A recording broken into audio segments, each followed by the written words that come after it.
ATV ప్రేక్షకులకు నమస్కారం. Triple agents of సుమస్తు కార్యక్రమానికి స్వాగతం. ఈనాడు సుమస్తు కార్యక్రమంలోని గ్రహఫల మంచంలో గ్రహాల యొక్క స్థితిగతులు, వాటి యొక్క శుభాశుభ ఫలితాల గురించి పరిశీలిద్దాం. అలాగే ఈరోజు 12 రాశుల వారికి ఏ సంఖ్యలు కలిసి వస్తాయి, రంగుల యొక్క ప్రాధాన్యత, ఈరోజు సోమవారం లేదా బుధవారం బుధుడి యొక్క పరిపాలన పూర్తిగా ఉంటుంది. జీవితంలో ఏర్పడేటువంటి ఒడిదుడుకుల్ని, క్లిష్టమైనటువంటి సమస్యలను పరిష్కరించుకోవాలంటే అయ్యప్ప స్వామి యొక్క పూజాది కార్యక్రమాలు ఉపకరిస్తాయి. మరి 12 రాశుల వారు ఈరోజు బుధవారం సందర్భంగా అయ్యప్ప స్వామిని ఎటువంటి ప్రక్రియలతో పూజించాలి అనేటువంటి అంశంతో పాటు 28వ తేదీన పుట్టిన వారి యొక్క లక్షణాలు ఎలా ఉంటాయి, వారి జీవితంలో ఇంకా అభివృద్ధిని సాధించాలంటే ఎటువంటి ప్రక్రియలు పాటించాలో పరిశీలిద్దాం. దీర్ఘకాలిక రోగాల్ని నయం చేసుకోవటానికి, ఆరోగ్యాన్ని అభివృద్ధి చేసుకోవటానికి ఎటువంటి నియమాలు పాటించాలో తెలుసుకుందాం. అలాగే ముఖ్యంగా 12 రాశుల వారు ఈరోజు చేపట్టవలసినటువంటి కార్యక్రమాలు ఏమిటో కూడా పరిశీలిద్దాం. ముందుగా నేటి పంచాంగ వివరాలు. శ్రీ దుర్ముఖినామ సంవత్సరం మార్గశిర మాసం, దక్షిణాయనం, హేమంత ఋతువు. ఈరోజు మార్గశిర బహుళ పాడ్యమి శుభ ప్రయత్నాలకి పనిచేస్తుంది. శుభకార్యాలకి కూడా, గృహప్రవేశం, వివాహం వంటి శుభకార్యాలకి శ్రేయస్కరమైనటువంటి రోజు. ఈరోజు వారం సోమవారం లేదా బుధవారం బుధుడు యొక్క పరిపాలన పూర్తిగా ఉంటుంది. ఈరోజు చేసేటువంటి పెసలు దానం, విష్ణు సహస్రనామ పారాయణ, విష్ణు ఆలయ సందర్శన, అయ్యప్ప స్వామి యొక్క పూజలు ఉత్తమ ఫలితాలను కలిగించి ప్రశాంతతను పెంచుతాయి. ఈరోజు నక్షత్రం మృగశిర నక్షత్రం. ఈ మృగశిర నక్షత్రంలో ఈరోజు పుట్టేటువంటి వారికి ఏ పాదంలో పుట్టినప్పటికీ కూడా దోషం లేదు, శుభప్రదం. అలాగే ఈరోజు మృగశిర నక్షత్రంలో పుట్టేటువంటి వారికి కుజుడు యొక్క మహాదశతోటి ప్రారంభమవుతుంది. ప్రస్తుతం కుజుడు యొక్క స్థితి కుంభక్షేత్ర స్థితి, కేతువు యొక్క యుతి. ఇది ఆకస్మిక ప్రతికూల ఫలితాన్ని కలిగించే అవకాశం ఉంది. ఈ దోష నివృత్తికి కందుల దానం, సుబ్రహ్మణ్య స్వామి యొక్క అభిషేకం, కుజ జపం, గణపతి హోమం వంటివి ఉపకరిస్తాయి. ఈరోజు సోమవారం లేదా బుధవారం బుధుడు యొక్క పరిపాలన పూర్తిగా ఉంటుంది. బుధుడు విష్ణుప్రియుడు. ఈరోజు శ్రీరాముడి యొక్క స్మరణ, పూజాది కార్యక్రమాలు ప్రశాంతతను పెంచుతాయి, గ్రహపీడను తొలగిస్తాయి. ఇప్పుడు శుభమస్తు వీక్షిస్తున్నటువంటి ప్రేక్షకులందరికీ శ్రీరామ అనుగ్రహం కలగాలని ప్రార్థిద్దాం.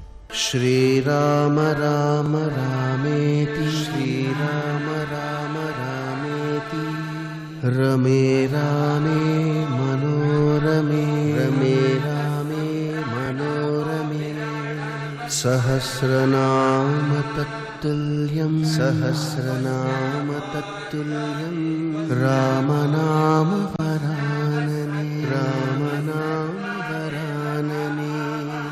రాముడు రాఘవుడు రవి పులుడితడు భూమి జక్కుపతి అయిన పురుష నిధానము. రాముడు రాఘవుడు రవి పులుడితడు భూమి జక్కుపతి అయిన పురుష నిధానము. రాముడు రాఘవుడు రవి పులుడితడు.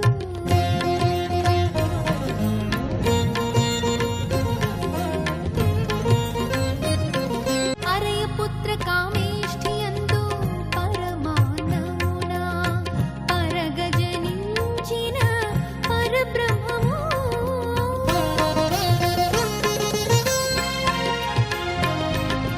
అరయపుత్ర కామేష్ఠియందు పరమాన్నమున పరగజనించిన పరబ్రహ్మము. సురుల రక్షింపగా ఆసురుల శిక్షింపగా, సురుల రక్షింపగా ఆసురుల శిక్షింపగా, స్థిరమై ఉదయించిన దివ్య తేజము. ఇప్పుడు 12 రాశుల వారికి ఏర్పడేటువంటి శుభాశుభ ఫలితాలను తెలుసుకుందాం. ముందుగా మేషరాశి.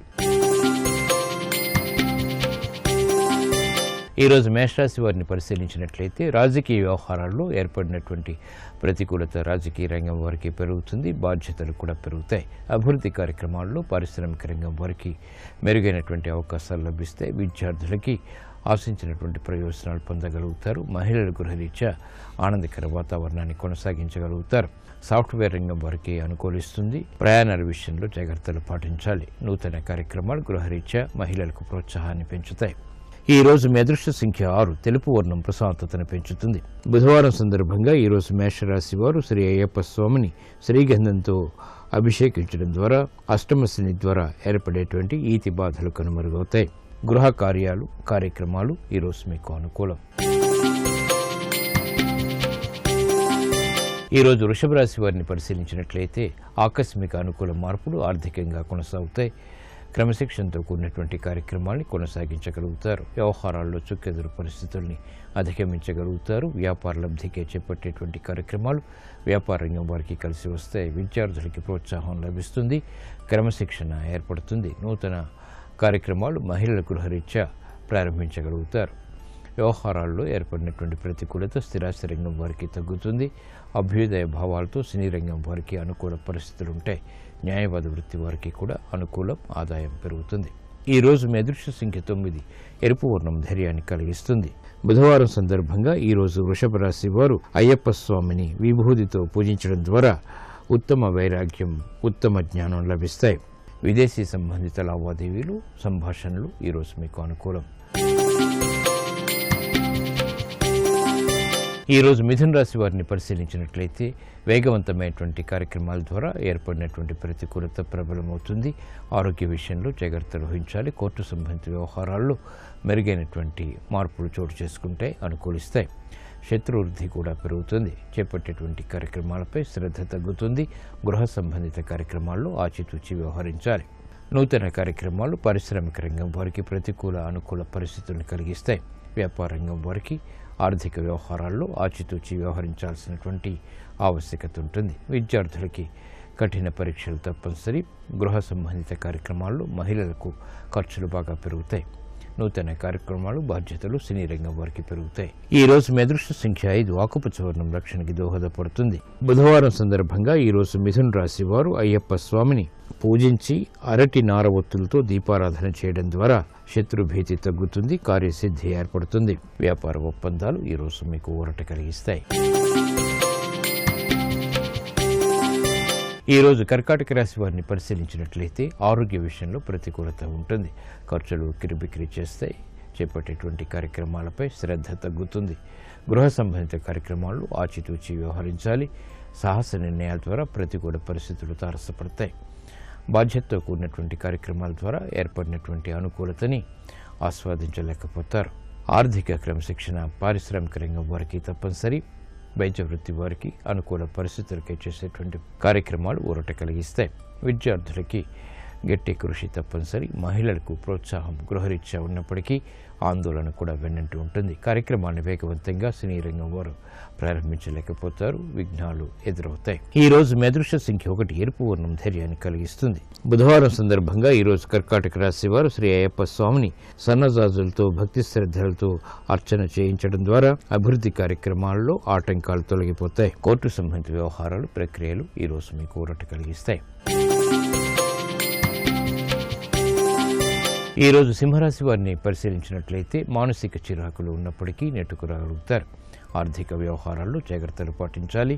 అసహన పరిస్థితుల్ని సంయమనంతో ఎదుర్కోగలుగుతారు. కార్యక్రమ నిర్వహణలో నైపుణ్యం ఉంటుంది. చేపట్టేటువంటి కార్యక్రమాలపై అవగాహన కలిగి ఉంటారు. గృహ విషయాల్లో అనుకూల పరిస్థితులు ఏర్పడతాయి. బాధ్యతతో కూడినటువంటి కార్యక్రమాలు స్థిరాస్తి రంగం వారికి కలిసి వస్తాయి. కళారంగం వారికి పేరు ప్రఖ్యాతులు పెంపొందింప చేసుకునేటువంటి అవకాశాలు వెనంటి ఉంటాయి.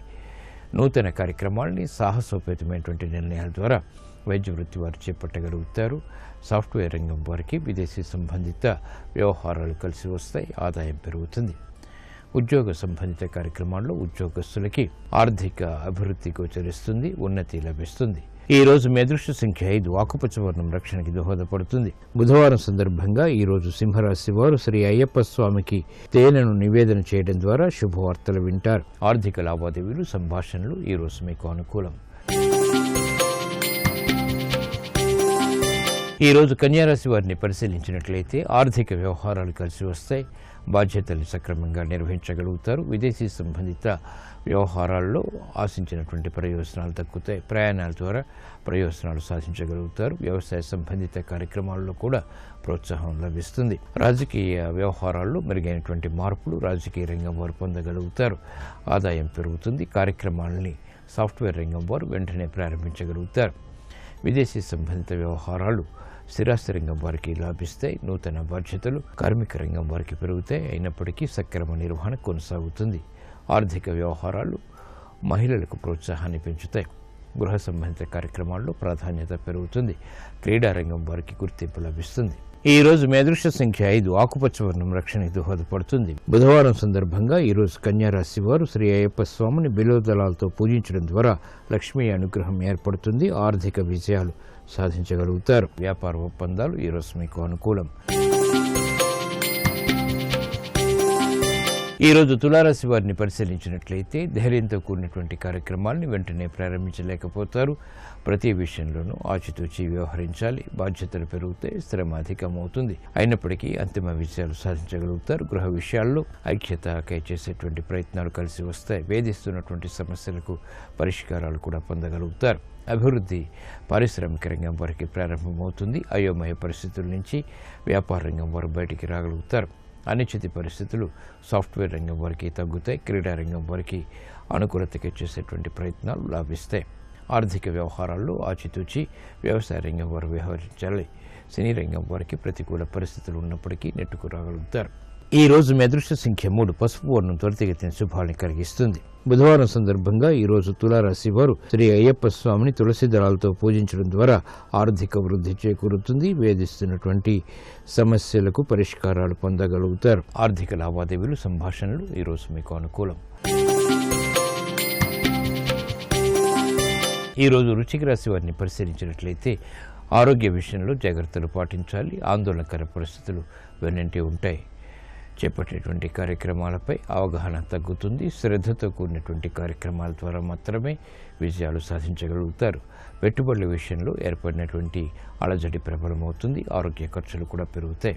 నూతన కార్యక్రమాలు వ్యవసాయ రంగం వారికి కలిసి వస్తాయి. అయినప్పటికీ ఆందోళనకర పరిస్థితుల్ని ఎదుర్కోలేకపోతారు. నూతన కార్యక్రమాల విషయంలో ఏర్పడినటువంటి ప్రతికూలత వ్యాపార రంగం వారికి మాత్రం తగ్గుతుంది. పారిశ్రామిక రంగం వారు నూతన ప్రణాళికలు అమలు చేయగలుగుతారు. ఉద్యోగస్తులు శుభవార్తలు వింటారు. అనిశ్చిత పరిస్థితులు ఉన్నప్పటికీ నెట్టుకు రాగలుగుతారు. ఈ రోజు మీ అదృష్ట సంఖ్య 6 తెలుపు వర్ణం ప్రశాంతతను పెంచుతుంది. బుధవారం సందర్భంగా ఈ రోజు వృశ్చిక రాశి వారు శ్రీ అయ్యప్ప స్వామిని పారిజాతాలతో పూజించడం ద్వారా జన్మశని ద్వారా ఏర్పడేటువంటి రుగ్మతలు కనుమరుగవుతాయి. విద్యా ప్రయత్నాలు ఈ రోజు మీకు అనుకూలం. ఈ రోజు ధనుసు రాశి వారిని పరిశీలించినట్లయితే మానసిక ధైర్యం పెరుగుతుంది. చేపట్టేటువంటి కార్యక్రమాలపై అవగాహన కలిగి ఉంటారు. గతంలో చేసినటువంటి పొరపాట్లు సవరించుకునేటువంటి అవకాశాలు దగ్గరవుతాయి. ఆర్థిక వ్యవహారాల్లో అలజడి తగ్గుతుంది. శత్రువులు తగ్గుతారు. మిత్రుల ద్వారా ఏర్పడినటువంటి లబ్ధి ఆనందాన్ని పెంచుతుంది. అభివృద్ధి కార్యక్రమాల్లో ప్రయత్నపూర్వకంగా విజయాలు సాధించగలుగుతారు. గృహ విషయాలు కూడా అనుకూలిస్తాయి. ఆగిపోయినటువంటి కార్యక్రమాల్ని పారిశ్రామిక రంగం వారు పునఃప్రారంభించగలుగుతారు. వ్యాపార రంగం వారికి ఆర్థిక బలం చేకూరుతుంది. ఆనందాన్ని కలిగిస్తుంది. క్రమశిక్షణతో కూడినటువంటి కార్యక్రమాలు విద్యార్థులకు ఉపకరిస్తాయి. నూతన ప్రయోగాల ద్వారా ఏర్పడినటువంటి ప్రతికూలత సాఫ్ట్వేర్ రంగం వారికి తగ్గుతుంది. ఈ రోజు మీ అదృష్ట సంఖ్య 5 ఆకుపచ్చ వర్ణం రక్షణకి దోహదపడుతుంది. బుధవారం సందర్భంగా ఈ రోజు ధనుస్సు రాశి వారు శ్రీ అయ్యప్ప స్వామిని మందార పువ్వులతో భక్తి శ్రద్ధలతో పూజించడం ద్వారా ధైర్యంతో కూడినటువంటి కార్యక్రమ నిర్వహణ తద్వారా కార్యసిద్ధి ఏర్పడతాయి. గృహ కార్యాలు కార్యక్రమాలు ఈ రోజు మీకు అనుకూలం. ఈ రోజు మకర రాశి వారిని పరిశీలించినట్లయితే కార్యక్రమాలను వేగవంతం చేయగలుగుతారు. అలంకరణకి ప్రాధాన్యతనిస్తారు. శోభతో కూడినటువంటి కార్యక్రమాలు తద్వారా విజయాలు ఆనందాన్ని పెంచుతాయి. రాజకీయ వ్యవహారాల్లో మెరుగైనటువంటి మార్పులు చోటు చేసుకుంటే ఉద్యోగ ఉన్నతికై చేపట్టేటువంటి కార్యక్రమాలు కూడా కలిసి వస్తాయి. గృహ విషయాల్లో ఆనందకర పరిస్థితులు కొనసాగుతాయి. వినోదాల్లో పాల్గొంటారు. మహిళలకు ప్రోత్సాహం లభిస్తుంది. గృహ కార్యక్రమాల్లో ప్రగతి సాధించగలుగుతారు. అభివృద్ధి కార్యక్రమాలు పారిశ్రామిక రంగం వారికి కూడా లభిస్తాయి. ఆశాజనకమైనటువంటి వాతావరణం ఆర్థికంగా స్థిరాస్తి రంగం వారికి కొనసాగుతుంది. ప్రగతితో కూడినటువంటి కార్యక్రమాలు సాఫ్ట్వేర్ రంగం వారికి అనుకూలతను పెంచుతాయి. ఈ రోజు మీ అదృష్ట సంఖ్య 2 ఎరుపు వర్ణం ధైర్యాన్ని కలిగిస్తుంది. బుధవారం సందర్భంగా ఈ రోజు మకర రాశి వారు శ్రీ అయ్యప్ప స్వామిని ఆవు పాలతో అభిషేకించి పటిక బెల్లం నివేదన చేయడం ద్వారా శుభవార్తలు వింటారు. విదేశీ లావాదేవీలు సంభాషణలు ఈ రోజు మీకు లాభదాయకం. ఈ రోజు కుంభరాశి వారిని పరిశీలించినట్లయితే ఆరోగ్య విషయంలో జాగ్రత్తలు వహించాలి. వ్యాపారపరమైనటువంటి విజయాలు మాత్రం సాధించగలుగుతారు. గతంలో కన్నా మెరుగైనటువంటి పరిస్థితులు ఆర్థికంగా బలాన్ని పెంచుతాయి. రాజకీయ వ్యవహారాల్లో జాగ్రత్తలు వహించాలి. ఉద్యోగ సంబంధిత కార్యక్రమాల్లో దూకుడు నిర్ణయాలు పనికిరావు. గృహ సంబంధిత కార్యక్రమాల్లో ప్రశాంతత కొనసాగుతుంది. ఆర్థిక అభివృద్ధి పారిశ్రామిక రంగం వారికి ఉన్నప్పటికీ ఆందోళనకర పరిస్థితుల ద్వారా ఆశించినటువంటి ప్రయోజనాలని వెంటనే పొందలేకపోతారు. కార్యక్రమ నిర్వహణలో వైద్య వృత్తి వారికి నైపుణ్యం తప్పనిసరి. వ్యాపార రంగం వారికి అనుకూల పరిస్థితులు ఆర్థికంగా క్రమక్రమంగా ఏర్పడతాయి. మహిళలకు ప్రోత్సాహం లభిస్తుంది. ఆరోగ్య విషయంలో మాత్రం జాగ్రత్తలు వహించాలి. ఈ రోజు మీ అదృష్ట సంఖ్య 3. పసుపు వర్ణం త్వరితగతిన శుభాలను కలిగిస్తుంది. బుధవారం సందర్భంగా ఈ రోజు కుంభరాశి వారు శ్రీ అయ్యప్ప స్వామిని గులాబీలతో భక్తి శ్రద్ధలతో పూజించడం ద్వారా మానసిక క్లేశాలు కనుమరుగవుతాయి. విద్యా ప్రయత్నాలు ఈ రోజు మీకు ఊరట కలిగిస్తాయి. ఈ రోజు మీనరాశి వారిని పరిశీలించినట్లయితే అభివృద్ధి కార్యక్రమాల్లో ఆటంకాల్ని క్రమక్రమంగా అధిగమించగలుగుతారు. ప్రశాంత పరిస్థితులు గృహరీత్యా బలాన్ని పెంచుతాయి. ఆధ్యాత్మిక కార్యక్రమాల ద్వారా సంతృప్తికర సంఘటనలు చోటు చేసుకుంటే రాజకీయ వ్యవహారాల్లో మెరుగైనటువంటి మార్పులకే చేసేటువంటి ప్రయత్నాలు కూడా లాభిస్తాయి. ఆరోగ్యం పదిలం. అభివృద్ధి కార్యక్రమాలు పారిశ్రామిక రంగం వారికి లాభిస్తాయి. ఆదాయం పెరుగుతుంది. ప్రణాళికలు అమలు చేయగలుగుతారు. వ్యాపార రంగం వారికి అనిశ్చితి తగ్గుతుంది. ఆర్థికపరమైనటువంటి విషయాలు యోగిస్తాయి. గృహ సంబంధిత కార్యక్రమాల్లో మహిళలకు ఆశించినటువంటి ప్రయోజనాలు దక్కుతాయి. ఆనందకర వాతావరణాన్ని ఆస్వాదించగలుగుతారు. విద్యార్థులు క్రమశిక్షణ ద్వారా రాణించగలుగుతారు. విద్యలో అభివృద్ధి గోచరిస్తుంది. ఈ రోజు మీ అదృష్ట సంఖ్య 5. ఆకుపచ్చ వర్ణం రక్షణకి దోహదపడుతుంది. బుధవారం సందర్భంగా ఈ రోజు మీనరాశి వారు శ్రీ అయ్యప్ప స్వామిని భక్తి శ్రద్ధలతో చామంతులతో పూజించడం ద్వారా సఖ్యత పెరుగుతుంది. ఆర్థిక విజయాలు దగ్గరవుతాయి. వ్యాపార ఒప్పందాలు ఈ రోజు మీకు అనుకూలం.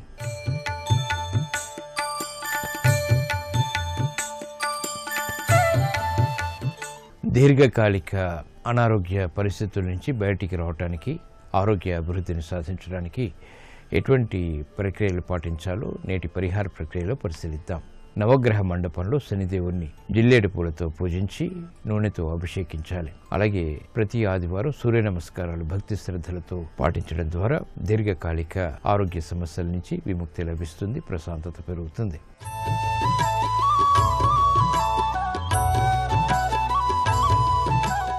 28వ తేదీన పుట్టిన వారిపై రవి యొక్క ప్రభావం ఎక్కువగా ఉంటుంది. వీరి జీవితంలో ఇంకా అభివృద్ధిని సాధించాలంటే ఎటువంటి ప్రక్రియలు పాటించాలో పుట్టినరోజు అదృష్ట భాగ్యం అనేటువంటి శీర్షికలో పరిశీలిద్దాం. 28వ తేదీన జన్మించిన వారిపై రవిగ్రహ ప్రభావం అధికంగా ఉంటుంది. ఆదివారం నాడు వీరు ఏ పని చేపట్టినా కూడా విజయాలు సిద్ధిస్తాయి. మోసగాల బారిన పడి ధనం కోల్పోయేటువంటి లక్షణం వీరికి ఎక్కువగా ఉంటుంది. కాబట్టి జాగ్రత్తగా ఉండాలి. ఎరుపు రంగు, పసుపు, పచ్చ రంగుల దుస్తుల్ని ముఖ్య కార్యాల సందర్భంలో ధరించినట్లయితే శుభవార్తలు వింటారు. ఏ వ్యవహారం చేపట్టినా కూడా దాన్ని సంపూర్ణంగా నిర్వహించేటువంటి శక్తి సామర్థ్యాలు వీరికి ఉంటాయి. వీరిది ముక్కుసూటిగా వ్యవహరించేటువంటి తత్వం. తద్వారా కొన్ని సమస్యలు కూడా అప్పుడప్పుడు ఎదుర్కోవాల్సినటువంటి ఆవశ్యకత ఉంటుంది. సమయ పాలన అనుసరించడం ద్వారా వీరికి విజయాలు వేగవంతంగా వరిస్తాయి. వీరి యొక్క ఆలోచనలు సున్నితంగా ఉంటాయి. ఆచరణ కూడా ఆ స్థాయిలో ఉండకపోవటం వల్ల ఒక్కొక్కసారి ఇబ్బందులను ఎదుర్కోవాల్సి వస్తుంది. రవిగ్రహ అనుగ్రహం కోసం 28వ తేదీన పుట్టినటువంటి వారు సూర్యారాధన ఎక్కువగా చేయడం ద్వారా ఉపశమనం లభిస్తుంది. విజయాలు వేగవంతంగా దగ్గరవుతాయి. రాగి పాత్రలు దానం చేయటం కూడా వీరికి ఉత్తమ ఫలితాలను కలిగిస్తుంది. గోధుమల్ని సంవత్సరంలో ఏదైనా ఆదివారం నాడు ఒక్కసారైనా దానం చేయడం కూడా వీరికి ప్రతికూల పరిస్థితిని దూరం చేస్తుంది.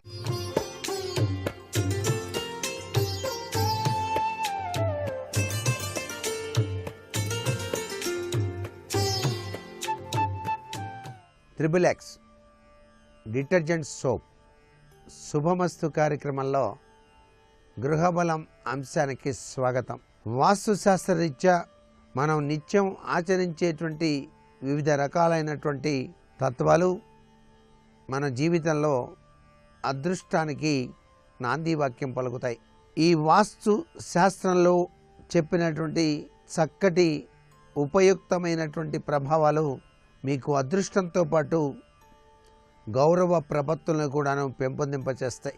కార్యాలయాల యొక్క వాస్తు కనుక ఒక్కసారి పరిశీలించినట్టయితే ప్రతి కార్యాలయం దగ్గర కూడాను పెద్ద పెద్ద బోర్డులు కడుతూ ఉంటారు. వ్యాపార సంస్థలు కూడా అంతే. ఆ బోర్డులు కట్టేటువంటి విధి విధానంలో కూడా వాస్తు పాటించాలి. ఆ బోర్డులు 3 లేక 5 రంగుల్లో ఉంటే ఉత్తమంగా ఉంటుంది.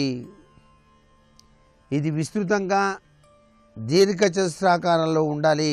దీన్ని మెత్తటి కట్టెతో తయారు చేయించకూడదు. కిటికీ మీద కానీ దర్వాజా మీద కానీ సైన్ బోర్డులు అనేటువంటివి వాస్తుశాస్త్రరీత్యా అమర్చకూడదు. ముఖద్వారానికి వేసిన రంగుకు అనుకూలమైనటువంటి రంగునే సైన్ బోర్డుకు వేయటం చాలా మంచిది. కార్యాలయంలో అందరికంటే ప్రముఖ స్థానం సంచాలకులకు అందుకునేటువంటి గదిని నైరుతి గదిలో ఏర్పాటు చేయటం, ఆ గది ప్రవేశ ద్వారానికి మరీ దగ్గరగా కానీ గదులన్నిటికన్నా చివర కానీ ఉండకుండా ఉండటం, డైరెక్టర్ గదికి వెళ్ళే దారిలో కానీ వరండాలో కానీ పూర్తిగా వెలుతురు నిండి ఉండేటట్టుగా ఉండటం, అక్కడ గాలి ఎక్కువగా చొచ్చే విధంగా అమర్చటం, ఇవన్నీ కూడా వాస్తుశాస్త్రంలో పాటించవలసిన నియమాలు. కార్యాలయ ముఖ్యాధికారి ఎప్పుడూ కూడా సరైన స్థానంలో ఉండాలి అంటోంది వాస్తుశాస్త్రం.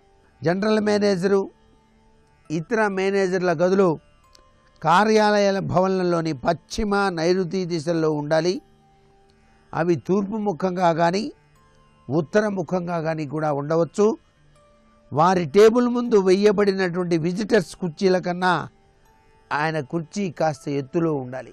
విజిటర్స్ దక్షిణ ముఖంగా కానీ పశ్చిమ ముఖంగా కానీ కూర్చునేటట్టుగా వారి సీట్లు ఏర్పాటు చేయటం మంచిది. అకౌంట్స్ డిపార్ట్మెంట్ అధికారి దక్షిణ ఆగ్నేయంలో తూర్పు వైపు కానీ ఉత్తర వైపు కానీ కూర్చోవాలి. టెక్నికల్ సిబ్బంది, అకౌంట్ శాఖకు సంబంధించి కార్యకలాపాలు నిర్వర్తించే సిబ్బంది కూర్చొని పనిచేసుకునేటువంటి గదులను కార్యాలయ భవనానికి ఆగ్నేయ భాగంలో గనక నిర్మింపచేస్తే వారి కార్య దక్షత వృద్ధి చెందుతుంది అని చెప్పేసి వాస్తుశాస్త్రం తెలియజేస్తోంది. భవనానికి ఆగ్నేయ భాగంలో ఉండే గదిలో దర్వాజా వైపుకు ముఖం ఉండే విధంగా కంప్యూటర్ ఆపరేటర్ సీటును ఏర్పాటు చేయాలి. అలా కాకుండా దర్వాజా వైపుకు వీపు ఉండేటట్టు ఆ సీటు ఏర్పాటు చేస్తే కంప్యూటర్కు సరైన పరిస్థితి ఉండదు. అతని పనిలో ఏకాగ్రత భంగం వాటిల్లుతుంది. గుమాస్తాలు ఆగ్నేయంలో కానీ తూర్పు ఈశాన్యంలో కానీ ఉత్తర వాయువులో కానీ ఎక్కడైనా కూర్చొని తమ పనులు చేసుకోవచ్చు. కార్యాలయం బయట క్షేత్రస్థాయిలో పనిచేసేటువంటి ఫీల్డ్ స్టాఫ్ కూర్చోవడానికి వాయువ్య దిశలోని గదుల్లో ఏర్పాటు చేయడం చాలా మంచిది. క్యాష్ కౌంటర్ ప్రవేశ ద్వారానికి అతి దగ్గరగా ఉండకూడదు. లోపలికి వస్తున్న వ్యక్తులను క్యాషియర్ చూడగలిగే విధంగా క్యాష్ కౌంటర్ ఏర్పాటు చేయాలి. అది భవనం మధ్యలో ఉత్తర వైపున ఉండే విధంగా అమర్చాలి. క్యాషియర్ తూర్పుకు అభిముఖంగా కానీ ఉత్తరాభిముఖంగా కానీ కూర్చోవాలి. క్యాష్ పెట్టుకునే బీరువా కానీ డ్రాయర్స్ కానీ దక్షిణ వైపున ఉత్తర దిక్కుకు తెరవబడేటట్టుగా ఏర్పాటు చేసుకోవాలి. క్యాష్ కౌంటర్ను చెక్కతో చేయించాలి. దానికి రంగులు మాత్రం వేయకూడదు. బీమ్, గర్డర్, క్రాస్ పట్టి మొదలైన వాటి కింద అధికారులు కూర్చోకూడదు. త్వరగా నిర్ణయాలు తీసుకోవలసిన అధికారులకు వాయువ్య మూలలో కట్టబడిన గదిని కానీ కనీసం అక్కడ ఏర్పాటు చేయబడిన సీట్లు కానీ అనుకూలంగా ఉంటాయి. వెంటనే నిర్ణయం తీసుకోవలసిన సమయాభావ పరిస్థితిలో వాయువ్య మూల ఏర్పాటు చేయబడిన సీట్లో కూర్చొని ఆలోచన చేస్తే ఏదో ఒక ఉపాయంతో సమస్యకు పరిష్కారం లభ్యపడుతుంది. ఏది ఏమైనప్పటికీ ముఖ్యంగా గమనించాల్సింది అకౌంటెంట్సు, అధికారి, తర్వాత ఉద్యోగస్తులు ఏ స్థానాల్లో ఎక్కడ తమ కార్యాలయాల్లో గనక కూర్చొని పనిచేసినట్లయితే వివిధ రకాలైన అభివృద్ధి పదంలో పయనించడానికి ఆస్కారం ఉంటుందో ప్రతి ఒక్కరూ గ్రహించాలి. డబ్బు కొరత అనేటువంటిది ఉండకుండా అందరికీ కూడాను చక్కటి అదృష్టం కలగడానికి ఏకాక్షి నారికేళం అని చెప్పేసి అంటారు. ఈ ఏకాక్షి నారికేళం చాలా అరుదుగా లభ్యపడుతూ ఉంటుంది. ఆ ఏకాక్షి నారికేళాన్ని గనక ప్రాముఖ్యతను గమనించి మీరు గనక మీ కార్యాలయంలో కానీ లేక పూజా మందిరంలో కానీ ఉంచి శుక్రవారం నాడు పసుపు కుంకుమ చల్లినట్లయితే అదృష్టకరమైనటువంటి ప్రభావాలు ఏర్పడతాయి. సహసిద్ధంగా వ్యాపారాలు చేసేటువంటి ప్రతి వాళ్ళు కూడాను ఈ దైవిక వస్తువుల్ని తమ గృహంలో ఉంచుకోవటం సర్వే సర్వత్రా కూడాను శుభదాయకవంతమైన ప్రభావాన్ని ఇస్తాయి. దక్షిణావృత శంఖం ఒకటి, అలాగే ఏకాక్షి నారికేళం ఒకటి, కస్తూరికాయ ఒకటి, గోమతి చక్రాలు ఒకటి. మరికొన్ని ముఖ్య విషయాలు రేపటి శుభమస్తు కార్యక్రమంలో తెలుసుకుందామా? మరి సర్వే జనా సుఖినో భవంతు.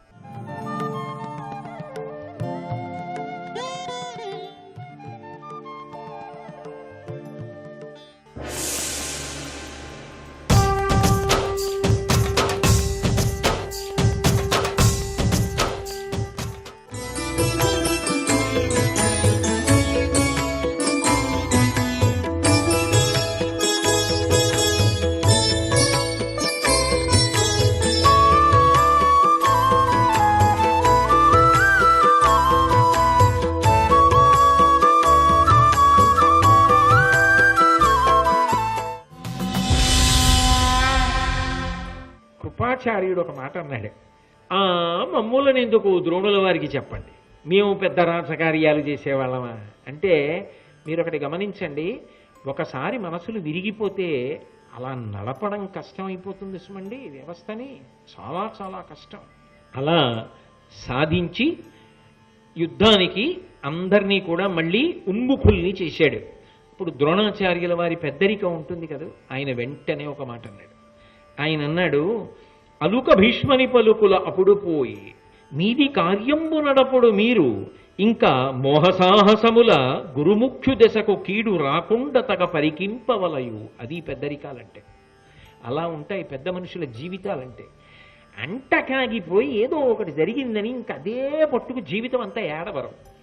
ఒక తప్పు, దానికి ఏదో ఓ సందర్భం కోప్పడ్డారు, అయిపోయిందంతే, వదిలిపెట్టేస్తారు. కొంతమందితో ఎలా ఉంటుందో తెలుసా, ఎంత గొప్పవాడు కానివ్వండి, ఏదో ఒక పొరపాటు చేశాడు అంతే, ఆయన వ్యక్తిత్వాన్ని భ్రష్టు పట్టించేసి ఇంక అదే పట్టుకోవడం. తప్పు చెయ్యకుండా ఉండరు, తప్పు జరిగితే ఆ తప్పు వరకే చూడంతే, ఆ తప్పును అడ్డుపెట్టి ఒప్పులన్నిటినీ కప్పేయకూడదు. చాలా ఒప్పులు చేసినవాడు తప్పు చేసినవాడు కూడా అయి ఉండొచ్చు. అప్పుడు ఆ తప్పుని తప్పు వరకే చెప్పి తప్పు దిద్దే ప్రయత్నమే చెయ్యాలంతే. అది మనసులో పెట్టుకుని వ్యవస్థని పాడు చేసేయకూడదు. బిర్ర బిగిసిపోయి ఏది నువ్వు ఏమైపో నా కాళ్ళ మీద పడిపో నేను ఇంక రానయ్యా అనకూడదు. మనసులు పాడైపోతాయి, అది సందర్భం కాదు. ఎంత గొప్పగా మాట్లాడాడండి ద్రోణుడు. అందుకొచ్చింది భారతం మనం ఎలా బ్రతకాలో నేర్పుతుంది. ఆయన అన్నాడు, అలుక భీష్మని పలుకుల అప్పుడు పోయి. భీష్ముడంతటి వాడు ఆ మాట ఎప్పుడన్నాడో అప్పుడే పోయిందంతే, అలక అక్కడితో పోయింది. ఇంకా దాని ప్రసక్తి తేకండి, మర్చిపోండి అంతే. కాబట్టి ఏం చేయాలి, మీది కార్యంబు నడుపుడు మీరు. ఇప్పుడు జరగవలసిన పని ఏమిటో అది చూడండి. ఇంకా మోహసాహసముల గురుముఖ్య దశకు కీడు రాకుండా తగ పరికింపవలయో. వస్తున్నవాడు సామాన్యుడు కాడు. ఆయన చేసేటటువంటి సాహసం వల్ల రాజు దుర్యోధనుడికి ఏ ప్రమాదం రాకుండా కాపాడుకోవాలి. అందుకని వెంటనే వ్యూహరచన చేద్దాం. దుర్యోధనుడికి కొంత సైన్యాన్ని ఇచ్చి ఆవులని మళ్లించుకుని ముందు రాజధాని వైపుకి వెళ్ళిపోతాడు. మనం అర్జునుడిని నియంత్రించి అర్జునుడితో యుద్ధం చేద్దాం. ఎవడి బుద్ధి ఎలా పోతుందండి, ఎవడి బుద్ధి వలన వాడి శీల వైభవం బయటకు వస్తుంది. అయినా దుర్యోధనుడు మామూలుగా ఉంటాడు అనుకుంటున్నారా? వెంటనే అన్నాడు, అసలు యుద్ధం ఎందుకు, అజ్ఞాతవాస భంగం అయిపోయిందిగా, బయటకు వచ్చేసాడుగా అర్జునుడు. అజ్ఞాతవాస భంగం అయిపోయాక ఇక మళ్ళీ అజ్ఞాతవాసం అరణ్యవాసానికి వెళ్ళిపోవాలిగా, ఇంకా మళ్ళీ యుద్ధం ఎందుకు, అసలు మనం గెలిచేసినట్లే అన్నాడు. పెద్దరికమే. భీష్మాచార్యులు వారు అన్నారు, వాళ్ళ అజ్ఞాతవాస అరణ్యవాసాల కాలం పూర్తయిపోయింది. ఎలా పూర్తయింది అన్నాడు. నువ్వు మామూలు కాలాన్ని లెక్కలో పెట్టుకున్నావు, కానీ కాలమును గణన చేసేటటువంటి విధానము శాస్త్రీయమై ఉంటుంది. ఏదో సహస్ర చంద్ర దర్శనోత్సవము అన్నాను అనుకోండి, దాన్ని లెక్క పెట్టేటప్పుడు ఏం చేస్తారంటే అధిక మాసాలతో కూడుకున్నటువంటి చంద్రదర్శనాల్ని కూడా లెక్కలోకి తీసుకోమని చెప్పి ఆగమని చెప్తోంది. అది కాల గణన చేసే వాళ్ళకి తెలుస్తాయి. ఆగమం చదివిన వాడికి ఎన్నో ఏటకి సహస్ర చంద్ర దర్శనోత్సవం వస్తుందో చెప్తారు. అధిక మాసములను మీరు వదిలిపెట్టారు. వాళ్ళు అధిక మాసాల్లో కూడా అరణ్యవాస అజ్ఞాతవాసాలు చేశారు. అధిక మాసాలతో కలిపితే అయిపోయింది నిన్నటితో. అందుకొచ్చారు ఇవాళ. వాళ్ళేమో అమాయకులు గారు, వాళ్ళు సకల శాస్త్రపారంగతులు, ధర్మానుష్ఠాన తత్పరులు. అందుకుని బయటకు వచ్చాడు అర్జునుడు. కాబట్టి అర్జునుడు అజ్ఞాతవాసం భంగమైపోయింది, మనం గెలిచిపోయామని చెప్పి చంకలు కొట్టుకోకు దుర్యోధన. ఆయన వస్తున్నది సరి అయినటువంటి రీతిలోనే వస్తున్నాడని చెప్పాడు. అనగానే ఎవరి సంతోషం వాళ్ళది కదండి. గురువు ద్రోణాచార్యుల ఆనందాన్ని ఎవరు పట్టుకోగలరు?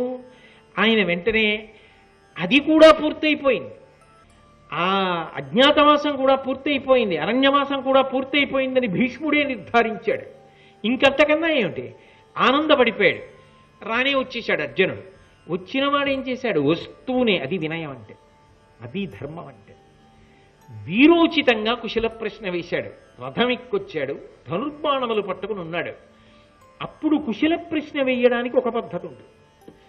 తాను మామూలుగా ఉన్నాడు అనుకోండి, ధనుర్బాణములతో లేకుండా, గురువు గారి దగ్గరికి వెళ్ళవలసిన విధానం ఒకలా ఉంటుంది, అప్పుడు నమస్కరించవలసిన విధానం ఒకలా ఉంటుంది. అందుకని ఆయన ఏం చేశాడు? వీరోచితంగా నమస్కారం చేశాడు.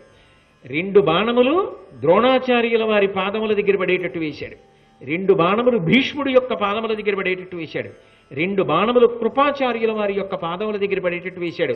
ద్రోణుడు, కృపుడు గురువులు, భీష్ముడు వంశ పెద్ద. వాళ్ళ ముగ్గురికి నమస్కారాలు చేశాడు వీరోచితంగా. బాణములే వేస్తారు పాదాల దగ్గరికి. 2 బాణములు శివుల పక్క నుంచి దూసుకుపోవాలి, అంటే కుశలం అడిగినట్టు. మీరు కుశలమా, క్షేమంగా ఉన్నారా అని అడిగినట్టు. నోటితో మాట్లాడకూడదు, బాణప్రయోగం చేసి చెప్పాలి. అది మహానుభావుడు అర్జునుడంటే.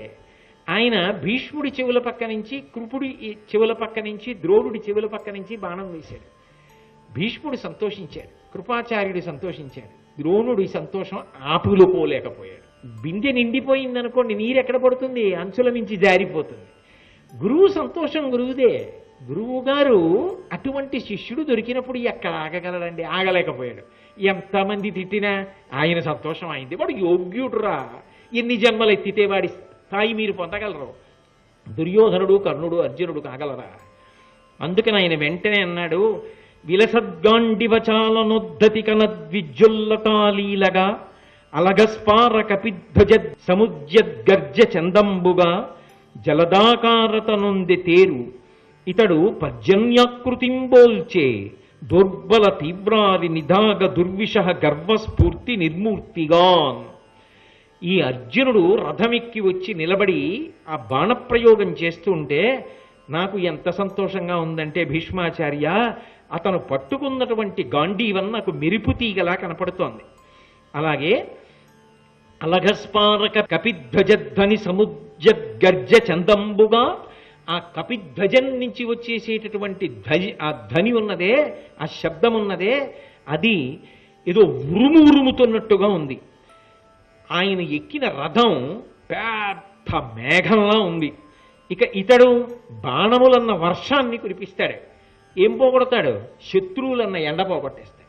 కాబట్టి ఆ అర్జునుడు నా దృష్టిలో ఒక మేఘం వచ్చినట్టుగా ఉంది, ఎంత సంతోషంగా ఉందో అని ఆ అర్జునుణ్ణి చూసి పొంగిపోయాడు.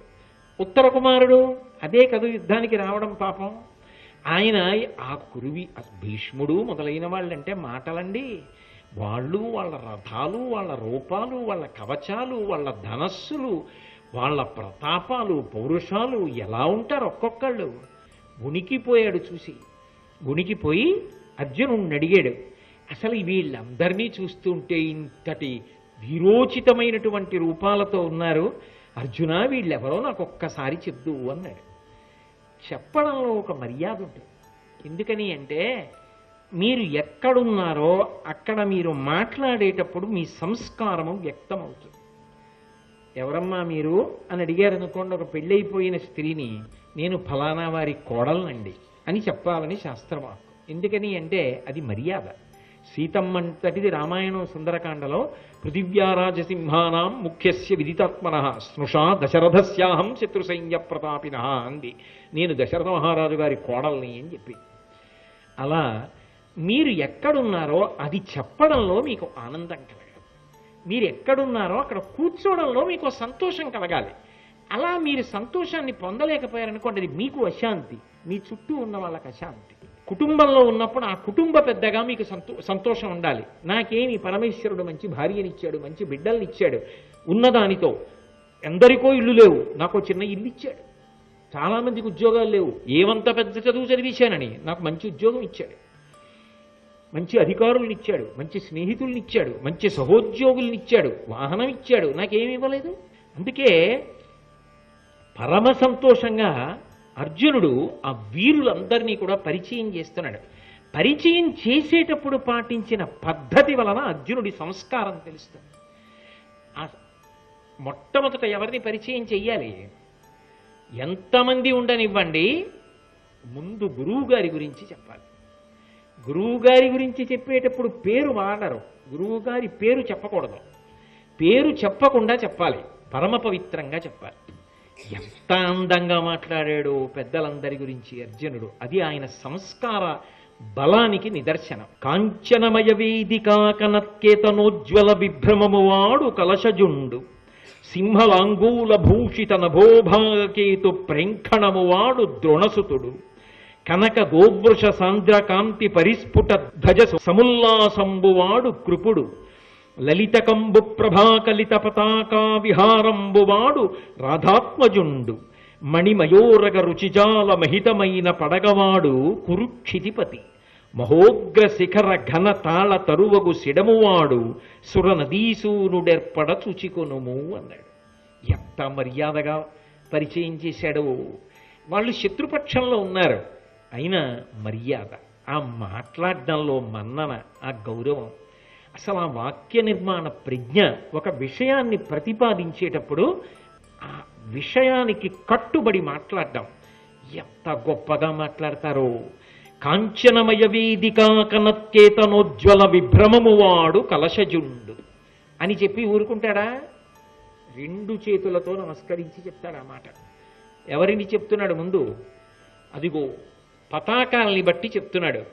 బంగారు వేదిక గుర్తుగా కలిగినటువంటి పతాకం రథం మీద ఎగురుతున్నవాడున్నాడే, ఆయన కలశజుండు, కలశంలోంచి పుట్టినవాడు.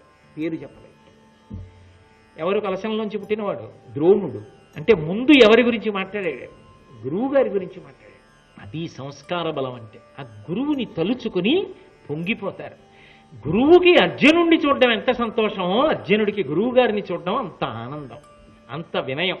అందుకే కాంచనమయ వేదికా కనత్కేతనోజ్వల విభ్రమము వాడు కలశజుండు, సింహలాంగూల భూషిత నభోభాగకేతు ప్రేంఖణము వాడు ద్రోణసుతుడు. గురువుతో సమానం గురుపుత్రుడు. అందుకని గురుపుత్రుణ్ణి చెప్తున్నాడు ఇప్పుడు. చెప్తూ అదిగో రథం మీద పతాక ఉంది, ఆ పతాకం మీద సింహం యొక్క తోక ఎగురుతోందే, తోక ముద్రింపబడి ఉన్నదే, పతాకం మీద సింహము యొక్క తోక ఉన్న రథమున్నడు వాడున్నాడే, ఆయన మా గురుపుత్రుడు అన్నాడు తప్ప పేరు చెప్పలేదు. గురువుతో సమానం కదా, ద్రోణసుతుడు, ద్రోణుని యొక్క సుతుడు అన్నాడు. ఇక్కడ ద్రోణుడి పేరు చెప్పాడు, కానీ ద్రోణసుతుడు ఎవరో పేరు అన్నా. ద్రోణసుతుడు కనక గోవృష సాంద్రకాంతి పరిస్ఫుట ధ్వజ సముల్లాసంబువాడు కృపుడు. బంగారు రంగులో ఉండేటటువంటి ఆవు ఎద్దు కలిసి ఉన్నటువంటి ఆ పతాకం రథం మీద ఎగురుతున్నవాడున్నాడే, ఆయన కృపాచార్యుడు. లలితకంబు ప్రభాకలిత పతాకా విహారంబువాడు రాధాత్మజుండు. అదిగో ఆ లలితమైనటువంటి అందమైనటువంటి కాంతి కలిగినటువంటి శంఖం ఒకటి పతాకం మీద గుర్తుగా కలిగిన వాడున్నాడే, ఆయనే కర్ణుడు. రాధాత్మజుండు మణిమయోరగ రుచిజాల మహితమైన పడగవాడు కురుక్షితిపతి. మాణిక్యములతో తయారు చేయబడినటువంటి పడగ, ఒక పాము యొక్క పడగని తన పతాకం మీద గుర్తుగా పెట్టుకున్న రథంలో నించున్నాడే, వాడు దుర్యోధనుడు. కురుక్షితిపతి మహోగ్ర శిఖర ఘన తాళ తరువగు సిడమువాడు సురనదీసూనుడు. చివర చెప్పినా తక్కువవాడు కాడు. ముందు గురువుని చెప్పాడు, అంత గొప్ప చివర చెప్పాడు. ఊరేగింపు కూడా ఏమిటంటే ముందు ఎంత పెద్దవాళ్ళు ఉంటారో వెనక అంతమంది పెద్దలు ఉండాలి. కాబట్టి మహానుభావుడిని పరిచయం చేస్తున్నాడు, విశేషణం వేసి చెప్తున్నాడు. జీవితంలో ఈ సంస్కారం అలవాటు కావాలండి. కొంతమంది పెద్దల పేర్లు చెప్పేటప్పుడు ఆ గౌరవం, ఆ మర్యాద, చక్కగా అలా మాట్లాడడం రావాలి, ఆ సంస్కార బలం. అంతేగాని అందరినీ ప్రతివారిని పట్టుకుని ఏకవచన ప్రయోగం చేయడం, ఎదురుగుండా లేరు అనేటప్పటికీ తక్కువ చేసి మాట్లాడుతూ ఉండడం, అది తగినంత ప్రాతిపదిక లేకుండా విమర్శ చేయడం, ఇవి హేయమైనటువంటి విషయాలు. వాటి జోలికి వెళ్ళకూడదు. సంస్కార బలం అంటే తన ఎదురుగుండా శత్రువుగా నిలబడినా కూడా ఎంత మర్యాదగా మాట్లాడుతున్నాడో చూడండి. ఇది అర్జున సంస్కారం అంటే. కాబట్టి శిఖర ఘనతాళ తరువగు శిడమువాడు, పెద్ద శిఖరం ఎలా ఉంటుందో అంత పెద్ద తాటి చెట్టు గుర్తుగా పతాకం మీద ఉన్నాడే ఆయన సురనదీసూనుడేర్పడ చూసికొనుము. అదిగో మహానుభావుడు గాంగేయుడు. ఆ గాంగేయుడున్నాడే ఆయన భీష్మాచార్యుల వారు, మా వంశానికి అంతటికీ పెద్దవాడు అని ఆ భీష్మాచార్యుల వారిని చూపించాడు. చూపించి వెంటనే ఉత్తర కుమారుడితో ఒక మాట చెప్పాడు. మరి సారథిగా ఉన్నాడు కదూ, గురునకు ప్రదక్షిణంబుగ నరదము పోనిత్తము. ఎదురుగుండా ఉన్నవారు గురువు గారు సుమా. ఎట్టి పరిస్థితులలో నువ్వు రథం నడిపేటప్పుడు గురువు గారికి అప్రదక్షిణంగా మన రథం వెళ్ళడానికి వీల్లేదు. ఎంత మర్యాద చూడండి. అంటే గురువు గారు నా కుడి చేతి పక్కకు ఉండాలి తప్ప ఆయన నా ఎడం చేతి పక్కకు వచ్చేలా రథం నడపద్దు.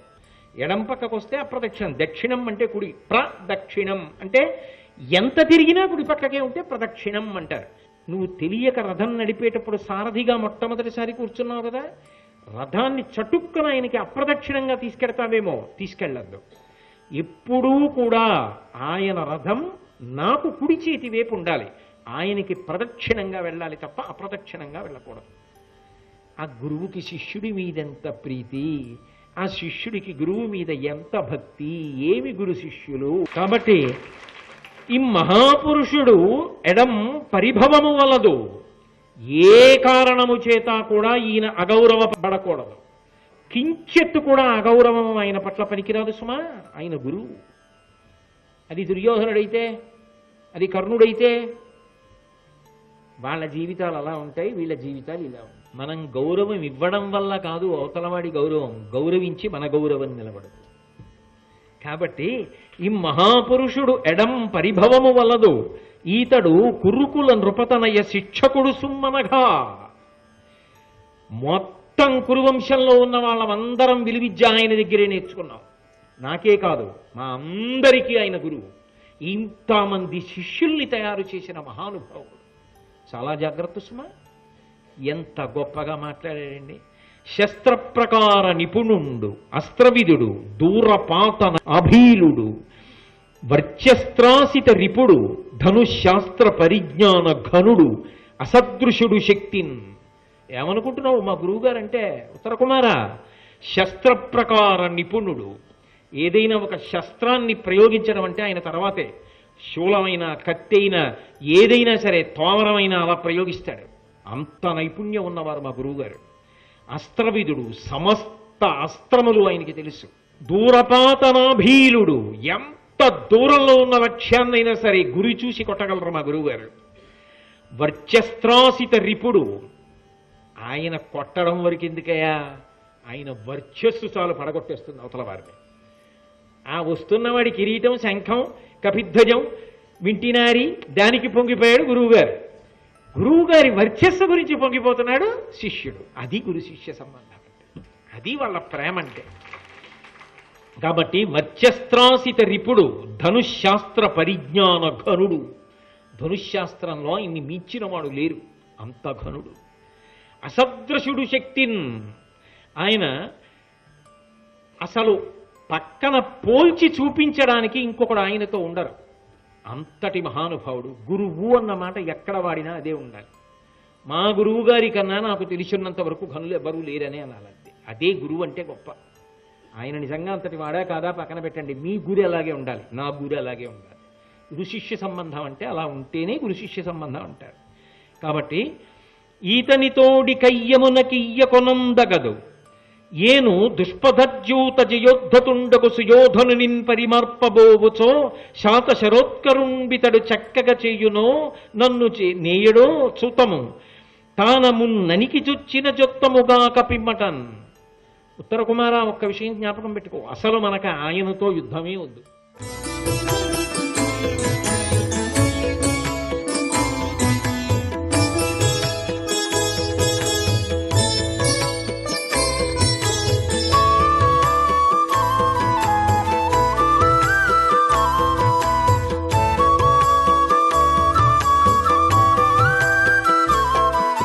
సర్వం శ్రీ ఉమామహేశ్వర పరబ్రహ్మార్పణమస్తు.